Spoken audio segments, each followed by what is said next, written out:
Welcome back to the Football Fitness Federation podcast. I am delighted to welcome onto the podcast today, Martin Buchheit. Martin, how are we doing? Very good, very good. Thank you, Ben, for the invitation. And just excited to be here with you guys to have a chat. So yeah, thanks for that. I'm sure people, like they've done probably every single time they've heard you speak, they're going to take a hell of a lot from this today. But we always start in the same place, Martin, and that's you, your career, what you've been up to. If people have been living under the rock and they don't know who you are, can you give them a little bit of background on yourself? Yeah, that's always the worst part of the discussion, when you start talking about yourself. And so I've been now probably 20 years trying to merge both sides of the research, the science, and the field. And I've been conditioning coach myself, or player myself first, conditioning in handball, then moved to football. And I would say if I really want to highlight, like the career highlight, as we can say, it's been Aspire a while ago now, really starting to merge the science and the practice. After Aspire, PSG, 6 years. Then I've done 2 years at the LOSC Lille. It's another French team. At the same time, I'm working with Kitman Lab. That's how I got my hands into the machine learning kind of the things. I still have no clue about how to run a model, but I know how a model works, and the great guys there were really, really good to help me to understand what this level of analysis can bring as well to what we do. So that was kind of a joint role between both, and it was amazing. And I started in June and moved the family and so on to get back into a really full time in a big club, another big club in France, which is Olympique de Lyon. But that didn't really work out that long. And now for 2 weeks, I have exited the club already. And I'm now back into my house in Marbella and building the new model, where I'd like to probably get back into something I own a bit more. And maybe we're going to discuss, I don't know if we're going to discuss more about that, but if you work in a full time in a club, especially if there are big clubs like this, it's difficult to really have a proper performance department, whatever is good or not, whatever you build things over the time. There's always, of course, a training coach, and there's always someone that comes with the coach. And fair enough, coach wants someone, of course, that he trusts and so on. But for someone like us, it's always a challenge to integrate the coaching staff, someone that has some sort of vision. We have our visions and so on. And it's always been a challenge. And even that was the start of writing the E-Goals book about that, accepting the change and so on. And anyway, just to finish the first part about me. So now that I definitely need to get back to something I own a bit more. So the research has always been a way to really do more or less what I wanted. On the performance side, if you work for a club, you work for a coach, you work for players, which is great, but there's often, you need to compromise often as well what you do. And right now where I am, I'm 45, I just want to compromise a bit less. So I'm still working on what I really want to do, but it will be something, more personal, probably consulting-ish something, but not just flipping a coin to, hey guys, but like offering something clean where I'm sure I can help and have an impact for practitioners, something like that. I think you answered my question, because I was going to say that approach that you've taken, and you just said there about the compromise becoming less from your side as you pick up more experience. Has that changed then throughout your career? Did you feel like you were able to compromise more beforehand, and as you've got more experienced in that role and you've got your philosophy, your approach, is that the reason, because it's trial and tested?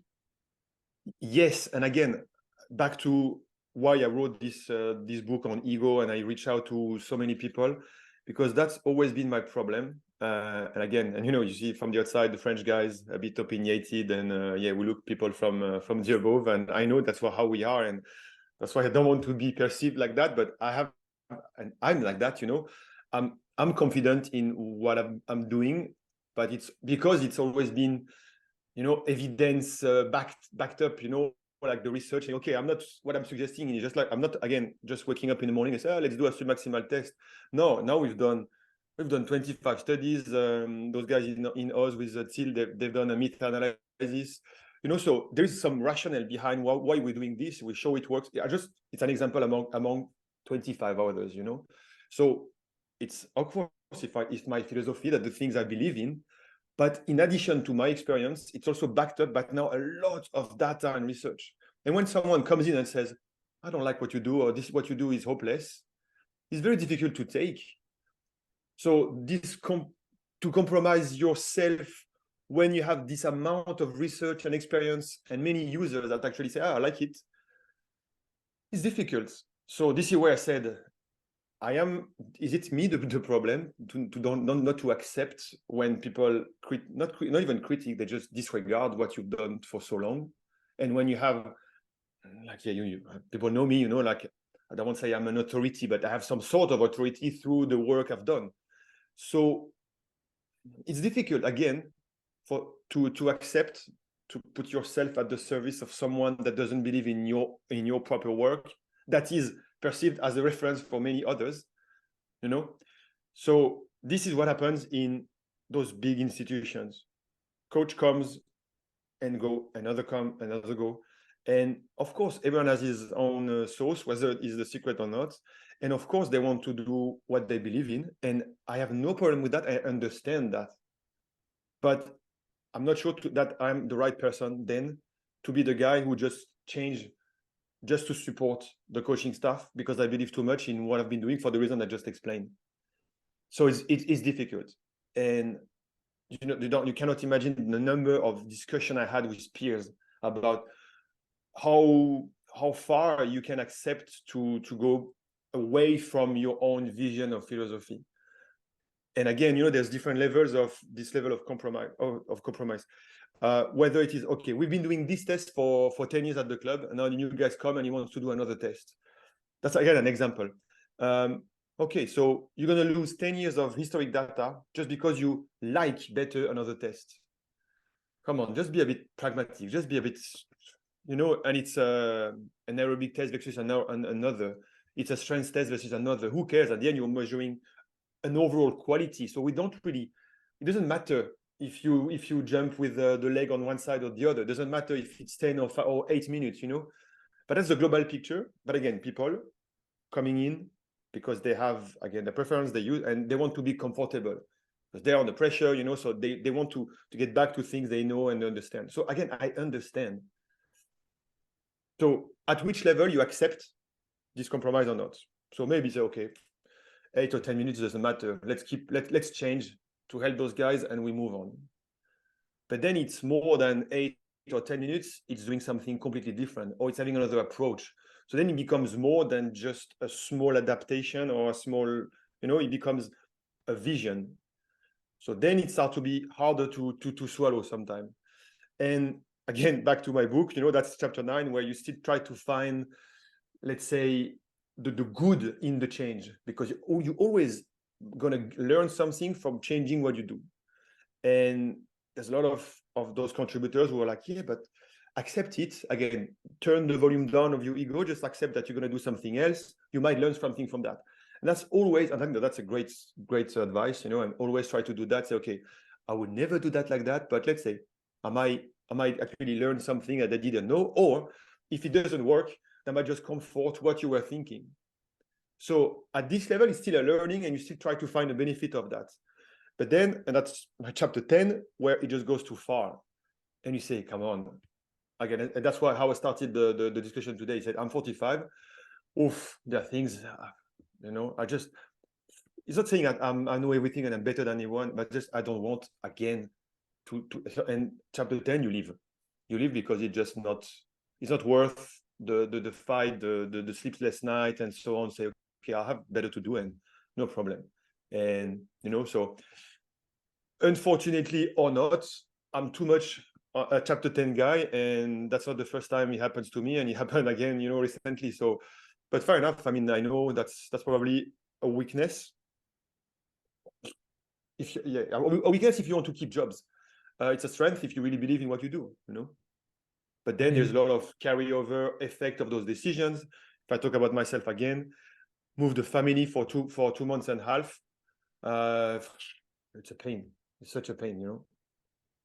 There's a hell of a lot of factors that go into that, isn't there? Like, you're right, all the personal stuff comes into it as well. I think that those last couple of minutes are going to be so beneficial for a lot of coaches, because I think a lot of coaches will be fighting those same battles, which is obviously why the book has come about, because you want to get that work out there.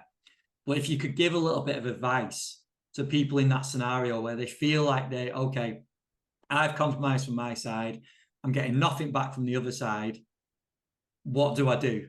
Like, okay, yes, we can get to the point of quitting, but what would your advice be to a coach stuck in that situation right now? Yeah, but I think it's a bit like what we're talking about. It's I think overall life is always about finding the best ratio, the cost benefit. Everything we do, whether it's on the personal side, it's a cost benefit. It's maybe not only cost, but cost, effort, whether it's financial, whether it's emotional. There's everything we do has kind of a cost, and you always have this return on investment ish. And this is how I approach everything, to be honest. Whether it's the minimum effective dose when you talk about training, whether it is your investment, I think it's about everything. So again, at some stage, if it costs you to change things, but you are still sure that you can learn from that change, that's fine, because you get a benefit from the pain. See what I mean? But when the benefit is not enough in return, that's really the angle I would take, and that will really depend on each situation. But I think it's the mindset that is important. What I've been not good at probably at the start is probably dismissing too soon sometimes the opinions of others, because I believe that I knew enough, or or you can talk about this Dunning-Kruger effect curve, for sure with all my studies and everything, I was on the peak at some stage. So I've been I've been sometimes too quickly dismissive of other options, and it's only when I learned that, again, by observing the change, that you can learn from it, I said, okay, that's the example of you get a return on accepting the struggle. But just sometimes the struggle doesn't bring you anything. So then, So advice: accept the struggle. And again, we know that it's a struggle that everyone evolves. What doesn't kill you makes you stronger. Blah blah blah. That's true. It's so true. There's so many people that inspired me to do research just because I wanted to prove them wrong. So that makes you laugh, but that's true. So I was just so pissed that I said, okay, I'm going to look at the data as a way, as I said, to prove them wrong. But in the end, everyone get benefits from that. I benefit from that because it just, again, confirmed that I was right. So again, pushing my ego volume up. But in addition, those papers are published now, so it's accessible for you guys. And again, I'm helping the community. That's always been what I wanted to do anyway. So I thank those guys with whom I've got arguments, because in the end, we all won from that, kind of. So in this case, again, there's a return on investment. I think anyone that achieves anything like that has got something underlying that motivates them, though, hasn't it? Whether that is proving people wrong or something that's deep lying. So I laughed, but I 100% agree with it. Yep. But Martin, you mentioned before as well about when you were going through that struggle, the ego war, whatever it was at the club, you reached out to peers and they gave feedback on it. And I know you sort of mentioned before about like 8 to 10 minutes having that leeway in a session or whatever it was. But what was obviously you don't have to name names, but what was some of the other feedback you got from them at that time? It's really about being able to unzoom from the situation and say, hey, come on, you're just getting into a fight with your colleagues about 2 minutes. Is it really worth? Just think about the global picture. Come on, there's more important things about the program. And because again, probably that's my willingness to do things that always fit into a square, because of the research side and the way I'm. Everyone has a different personality types, and I'm someone that I like things when that they fit in the box. So if we say 8 minutes, it has to be 8 or 10. And thankfully, again, you know, the fact that you work with more people, and that's why I'm saying in the HIITScience podcast, every time we interview someone, you know, we are always talking about the context that matters so much more than the content. You know, that's the angle of the podcast. And of course, you know, so in the end, who cares whether it's 8 or 10? It could be 12 or 6, as long as you start to do it, you know. So through, again, my experiences with a lot of different coaches, practitioners, players, I really understood the necessity to understand that things could be done differently than the way you think they should be, and having this flexibility, having this adaptability, understanding this. So this is I would do a PhD on that now almost, you know, this ability to adapt, and it's okay. But then of course you have to find a limit as well, not to let go anything, of course, you know, but it's way more about an objective. And that's also, and it's nice because I'm kind of closing the loop with the approach of HIITScience and what we've done with Paul Lawson about conditioning overall. You know, we don't discuss about content like let's do a 15-15 or 1 minute, 1 minute, but we start with the objective. So what are you going to do? You're going to trigger the aerobic and the anaerobic and neuromuscular system, or what are your physiological objective? And that you go back into, okay, so physiology, if you want lactate, you need an effort that is that intensity longer. If you want, so you start with the objective and kind of paddle back to find the content that's actually going to fit this objective. I mean, life is the same in the end. What you want to do, what you want to achieve with this player, he needs a metabolic top-up. He needs some strength work. Okay, first agree on that. And then with the tool at your disposal, with the context, with understanding what he wants, what he likes, what doesn't like, the material you have, the space you have, then you build the session. So again, you start with the context and the objective, and then you find the content. And and I'm still working with a lot of people who think content first. Yeah. So let's do a Bulgarian squat and then some high intensity running, this. Hold on, why a Bulgarian and not a split and not a lunge? You know, why? Because, well, you got my point, you know. So I don't even know where we started with this question, but distance. Take some distance from the detail. If I can summarize that like that, yeah. Yeah, no, brilliant. I think it takes us nicely into, because I wanted to start on a topic that I've covered quite a bit, both on the podcast and also recently at the Training Ground Guru conference, in one of the discussions we had about the intensity of the game, how the game has progressed over the last few years, and also the future of the game as well. So I wanted to get your perspective on this, on how and obviously everything's evidence-based from what you spoke about, which is what you've talked about already. How do you see that right now? Is there any key changes that you've made to your approach? And is there anything also looking forward, getting the crystal ball out, looking at the 5-10 years time, that may be going to really influence and change what we do? Yes, good question. I mean, it's a good question, I would say, but it's a question that comes often. And maybe just again, another way to unzoom a little bit before we really dive into that, I would say, okay, the game is getting more intense. There is more running. I guess we watch games, so we see that. But there is also this amount of information and those tracking data, you know, the running data that everyone looks at. And I think this is maybe not giving us, or how to say that, this is not making us a favor, all this information, because there are more sprint, there are more distance, and these kind of things. And even though I know and talk with Matt Taberner and can't remember who was on the same, it was Tom Allen, I think that was the first author, you know, and they kind of, there was this Barnes study, and then now they said, okay, that's now for the last 10 years, the speed demands keep increasing.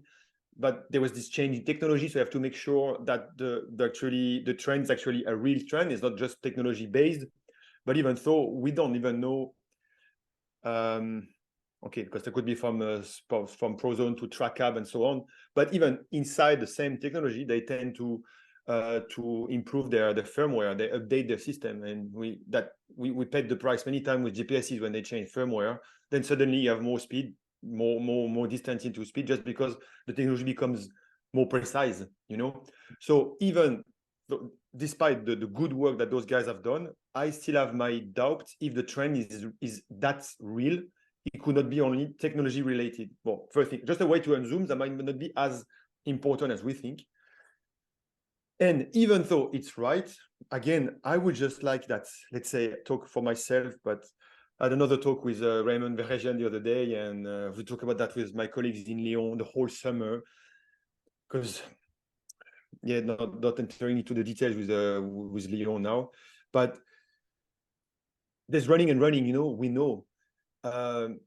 There's running with efficiency and running after the ball and running nowhere. And again, if you take even like all the stuff that Raymond has written like 20 years ago or 15 years ago, he was already against the Scandinavian and Magnimo and those guys who, again, did a great job because it was the start of everything.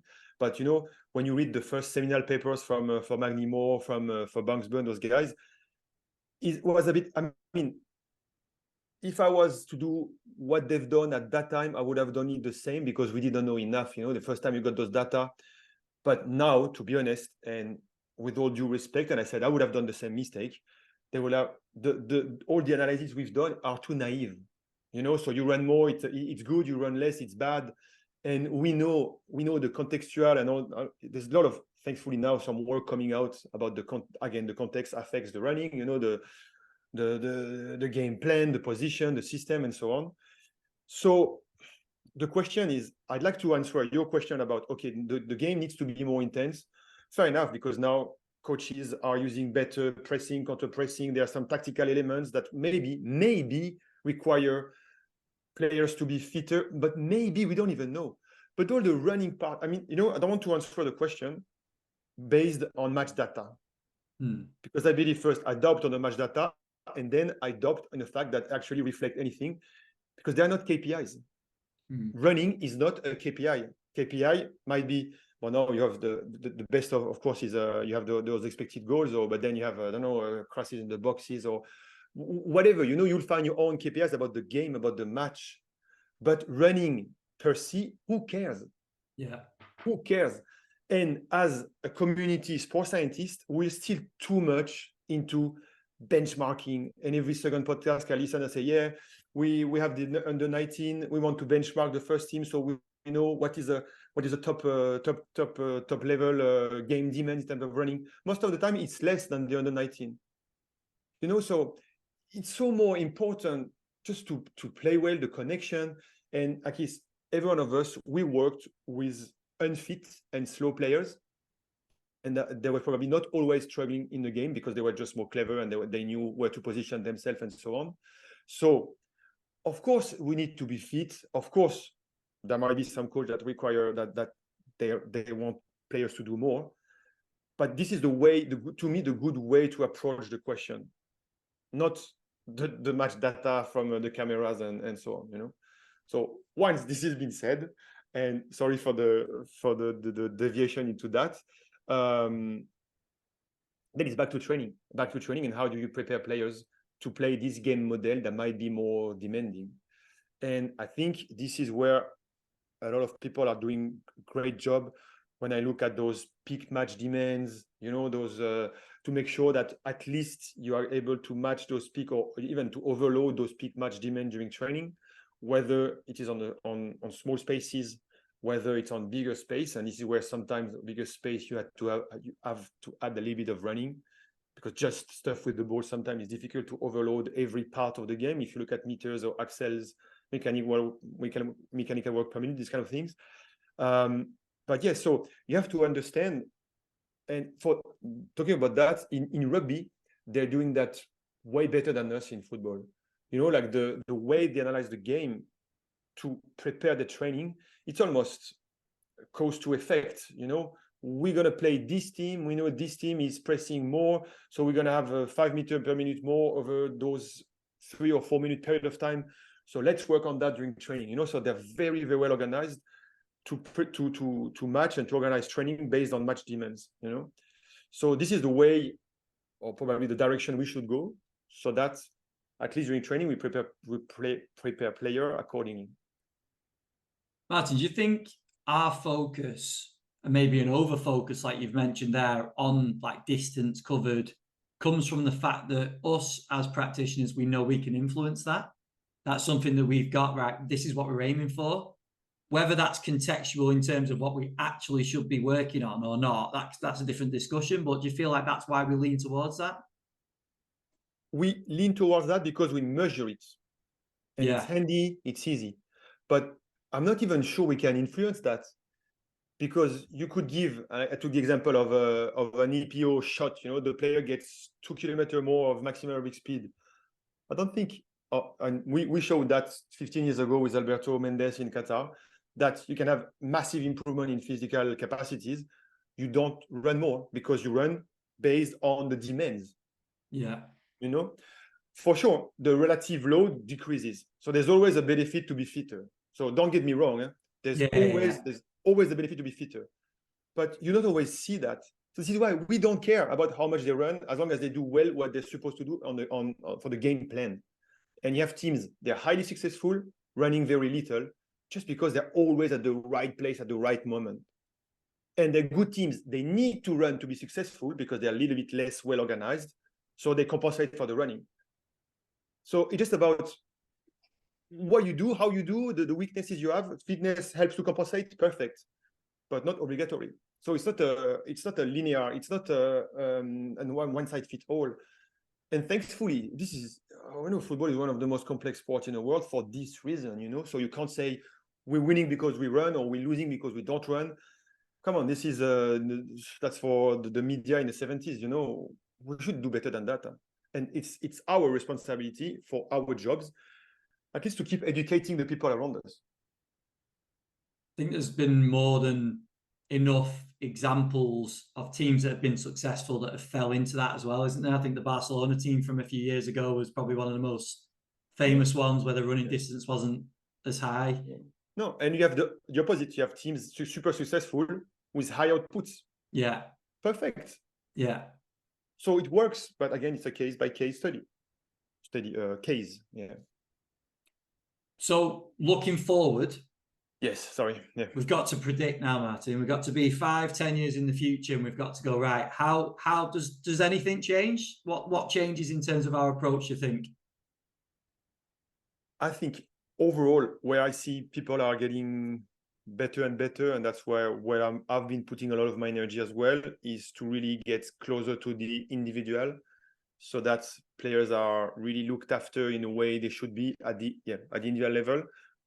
And again, in the individual approach, you can just have billions of entry into saying when you're building this individual approach of it, what do you start with, whether it's just the game minutes from last match, whether it is his preseason screening, both on the performance or injury risk profile, whether it is his age or, there's a lot of entry, but every player at some stage would need to get something just for him, something personal, again, based on these different entries I said. But now if you put all those 4 or 5 entries on the top of each other, it can be a lot of work. And I guess on one side, it's not that complex, but it's complex enough for people to leave it a little bit for later. Or we'll see that preseason we're too busy, so preseason we have a kind of a group approach. Then season start, okay, you have individual plans, but I'm still to see that happening on a large scale, on a season scale as well, and it works when you really have a blend of practices from the multidisciplinary team, because there are some individual inputs that would come from the physios, some other individual inputs will come maybe from the nutritionist, the physical conditioning coach, the coach. You can add even some technical development at some stage as well. So this is where we need to go. This is, I believe, we are on the right track for that. But for sure, there's still some room for improvement, because it just involves so many entries as inputs to make the decision on what to implement, that it's always difficult to prioritize them, and then you have to implement them. Yeah. So, but I'm really passionate about that topic, and Do you think then that involves more practitioners, more people, more manpower? Or is that going to be more technology led? Do you think the obviously the use of AI and all these things that I don't understand? Or me neither. No, I think it's really a matter of vision and organization.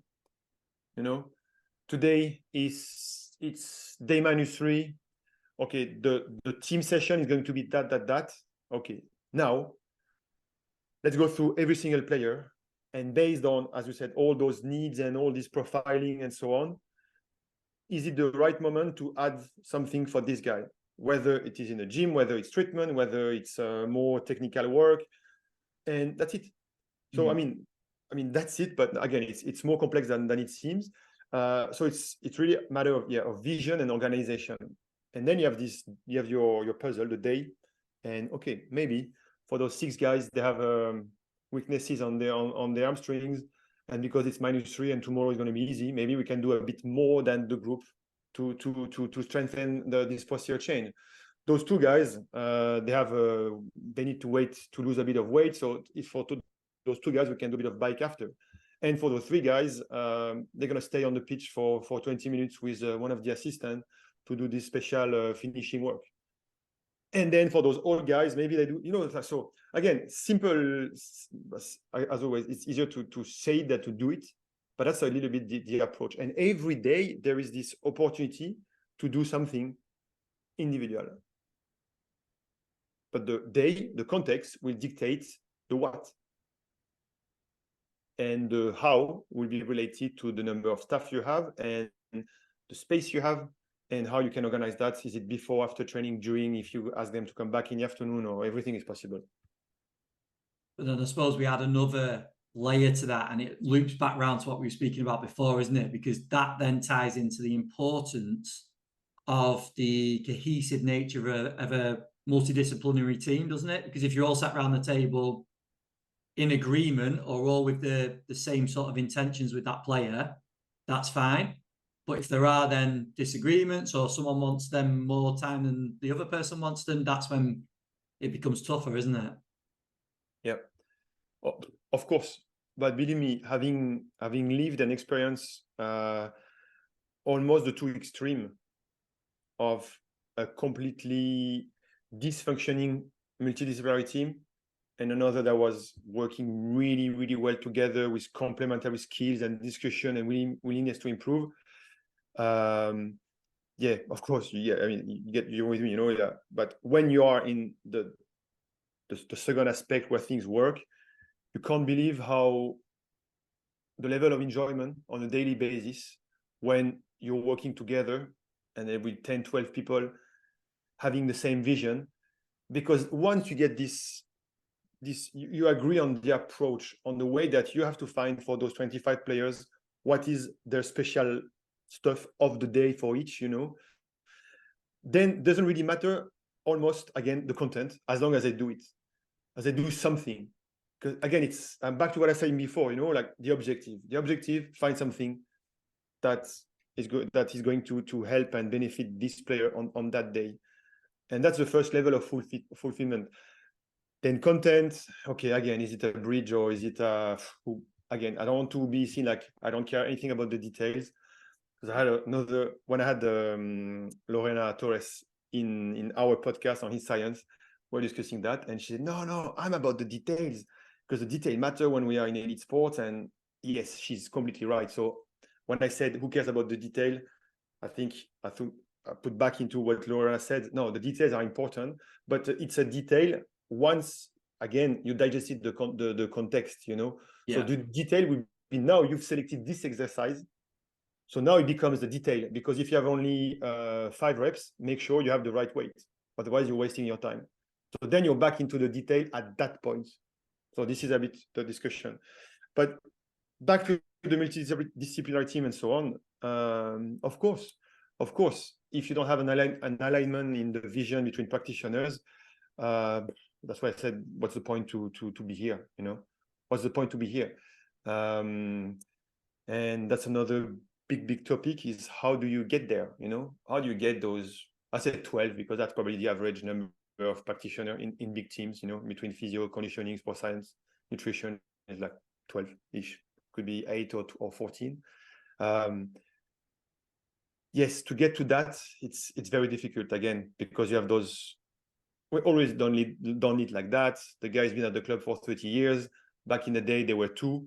The guy was doing everything. Now he's just doing a bit of what he was doing, so he has opinion on everything, even though he's a nice guy and so on.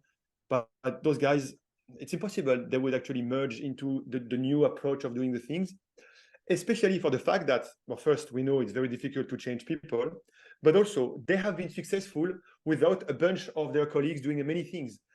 So why would they bother changing what they've been doing, especially if they've been successful before? And you have nothing to say. They're just right. They're just right on the sense. So you would like them to be a bit more open-minded and so on, but no. So, and I've seen a bit everything in different clubs. You know, you work at least with the other part of the group who's willing to engage and improve and so on. In some clubs, you have those historical physio conditioning coach, they ended up being sacked. Then you say, well, the guy is 55, you sack him, he gave his life, he didn't even look after his kids for 30 years because he was working for the club, and you sack him. On the personal side, it's not nice either, you know. So I don't think there's a right answer to that. Oh yes, these are the questions I've been through billions of times with colleagues, because this is complex. Because if we don't work together, it's a shit show. If we work together, it's amazing. It's amazing. Yeah, 100%. I think it's really important to cover that as well. Martin, we put out you were coming on the podcast, and I said, has anyone got any questions? And we've been sent a few questions in, so I thought I'd use this time to tackle a few of these now. One of the questions was advice for young practitioners, but I feel like we might have covered that a little bit. We can maybe add to it in a little bit, but I think we might have covered it. The first one I was going to start with, which I had some people message off the back of this as well. Should players train long, slow distance running, e.g. 10 kilometers, or otherwise known as zone 2? Yeah, good question. It's a topic that always comes back. And I would say, I will not say they should or not. I will give you my opinion, of course, you know. And again, it's nice because through my experience with different staffs, I've seen, or we've done it at some stage, and other times we've not done it. And I would say there's definitely, as always, not a direct answer. There's definitely not a one-size-fits-all. So I would definitely not do it with every type of player, you know, especially without naming some of those famous super quick players at PSG, you know. But those guys, we destroy them. We destroy them if we and again, I bring a little bit of science and evidence into that, you know, and there is all those super cool studies from the Belgium group. What they've shown, those guys from Belgium, about how different morphotypes based on fiber type composition tolerate those types of different training contents. So we know that fast twitch fibers are highly poorly resisting. They have a poor resistance to fatigue, but they also have a poor running economy. The cost of a meter is way bigger, larger, greater for fast twitch athletes. So this slow 10K run for a guy like Mbappe will actually cost him as if he was running 15, maybe, I don't know, you know? So in addition to the why we do them, first of all, I would never do it with the typical fast, explosive, mostly African origin, black type of players, because most of them, they are not have the genetical background to support that. They're not suited to that. So why do something that is completely counterintuitive? We're back to return on investment. It's no good. Then I think the second level of question, is it really helping to develop the players? Developing what? 10K, those guys are going to run in 40, 45. You can do so much other things in 45 minutes. You can do so much things that have, again, bigger bang for your buck in 45 minutes. So that's the other way I respond to the question. I'm not saying it's a waste of time, but if I have 40 minutes, I can do way better. I can fit more content. Knowing that you still train sometime an hour and a half, 2 hours, you do double session, you still have a lot of time where your average metabolic intensity might be close-ish to those 10K, you know. Actually, yeah, if you talk about zone 2, it might be slower than what I said. So if you were to run 10K on zone 2, it might be an hour or something, you know, it would be like less than that. So again, yeah, you can do better. And there's other content that gives you this metabolic intensity, just doing drills and so on. So it's definitely far from the top of the list in my case, in the development side of the things. Now, recovery, you have an aerobic type of player, wide midfielder, likes to run, doesn't bother running. Perfect. Send him to do those runs. He'll enjoy it. Them in the forest with his listening to us on the podcast, you know, and enjoy them. Why not? You know, but more as a recovery, more as a you know. Yeah. But at the team level, as an enhancement tool, not my thing. Brilliant. Great answer. We've got one here. What fitness categories would you train if the team only trains twice a week? So more of a part-time program. Yeah, excellent question. Twice a week. Yeah. So I would definitely integrate everything on the conditioning side and so on. Maybe just, but mainly you need to get to the main point, which is your player interaction and the game. So I would be very, very cautious of stealing time to the coach to do things that are not related to football, for sure. So very little dissociated. And I will still focus. Again, depends. You can train twice, but you might have players that are happy to do stuff on their own. Yeah. You know, so they might be able to do those runs and those intervals on their own in between. So when you are with them, you're just focusing on what's important. When you need to have them together and have them doing the running side of the things on their own. And I would still insist on educating them on the injury prevention side of the things. So all the training prep, the healthy muscles, if I can put a generic, like healthy muscles. And that would be my main approach. No, that's great. Next one, top 3 invisible fatigue monitoring tests that he uses or used in the past. Fatigue. I don't think I have anything handy. Now we try to monitor fitness, so maximal heart rate, these kind of things. Fatigue, the only thing that it's for pre-season, it works. In season, it's difficult to get that on a really regular basis. Depends so much on the team. I've been struggling with some teams, but I've been successful in others to use jumps, you know, force plates and reactive strength index. It really depends on the culture, depends on how you hide those tests within a training session. Because again, if we're talking about fatigue, that's probably the only objective measure of neuromuscular fatigue that you could get if you manage to do it for players to do it well. Because a max heart rate test, that's not fatigue, that's kind of fitness-ish, you know. All the wellness stuff, we know it's an acute response to load. I believe in, we're super sore from yesterday, but I don't believe in, I have chronic fatigue, you know. So unfortunately, we're still working on that, you know. I started last year with all the great help of my colleagues when I was at the LOSC in Lille, play a bit more with EMG.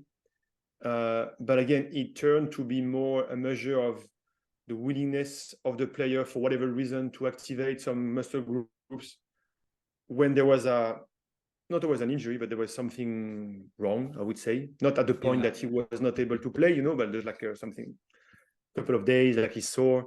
But again, that's not really fatigue. Again, we could also have started the discussion to discuss about what kind of fatigue are we after, you know? Is it more central, chronic? Is it just a muscular fatigue? So ideally, like in research, you know, you have tools for both central, peripheral. You don't target the same systems. You test differently with different approaches, methodology, so that you know which is the fatigue you're facing. in our case, because we have to be field-based and pragmatic, we tend to use whatever we can and they just put them in the same bucket. So a decreased EMG response will definitely could not be put at the same level as a decrease in wellness for 2 weeks. See what I mean? Because one will be really acute and specific, peripheral, while the other might be more generic. So could have started with this, the answer, sorry. But no, I think unfortunately for proper fatigue, no, CK is not fatigue, it's acute muscle damage. Yeah. So this is where people sometimes they miss, they kind of put, again, I said, put everything together, and we have to, again, every time we use a monitoring tool or approach, we have to make sure we put it at the right place. What I tell you, and you hear so many times people putting things at the wrong place. Heart rate variability, is it really fatigue? Again, it's based on what you've done the couple of last days. It's so aerobically led. Is that I think it's a good marker of training adaptation when you train like a triathlete, because it's just the chronic load is so big. Football context, it's a mess. Never have the right moment, the context to do it properly. And we know football players are not under loads that are high enough to really get into where you could go with triathlon. With triathlon, we've seen that the proper chronic fatigue was associated with the strong trends. But those guys were training 35 hours a week, So that's out of the landscape for me for football as well. Right? No, I think it's a great point. The understanding, the rationale, the why, that's all the stuff that essentially is being questioned, isn't it? With any sort of addition or any addition to a program. Yeah. Or shortcuts, taking a variable for something that the variable doesn't really reflect and so on. Yeah. And again, we complain as sport performance practitioner that we don't always have the credits that we're looking for with coaches, but often it's because we're not doing the things right either. So it's our fault. Yeah, 100%. Martin, I'm not going to keep you all day. I really appreciate your time. We've got through some great stuff there, so I'm sure the listeners have taken plenty away from it. If people don't know, which I'm sure they do, where can they find the podcast? What are the sort of social links that you'd send people to keep an eye out for what's going on with yourself? So the podcast is HIITScience, the Training Science podcast, which is linked to the whole HIITScience community we built through the book, online platform, the blog, and so on. So Training Science podcast available everywhere. And to follow me, I think, just Google my name, you'll find my website. That's an easy one. Even if you misspell it, I think it still works. double H, that doesn't matter, so it's cool. And social, it's MART1 BUCH, and I'm a bit of active on many platforms. I'm trying to have different content based on the platform, so that there is, let's say, an interest to follow different things. Like, of course, Twitter, X now is way more really research, science. See what I mean? Yeah. Insta is more personal and other stuff. And I think I'm gonna maybe using a bit more LinkedIn now, especially with the focus on the stuff I'd like to do now, to be a bit more in between, and especially if it's around education and as I said, consulting teams, these kind of things. I'm gonna probably use a bit more this medium. But yeah, happy to interact with people again with the constraint of the rest of the world and the universe, but definitely, yeah. Brilliant, Martin. Thank you very much for your time. Thank you for the questions, and it's been I enjoyed the chat. Thank you.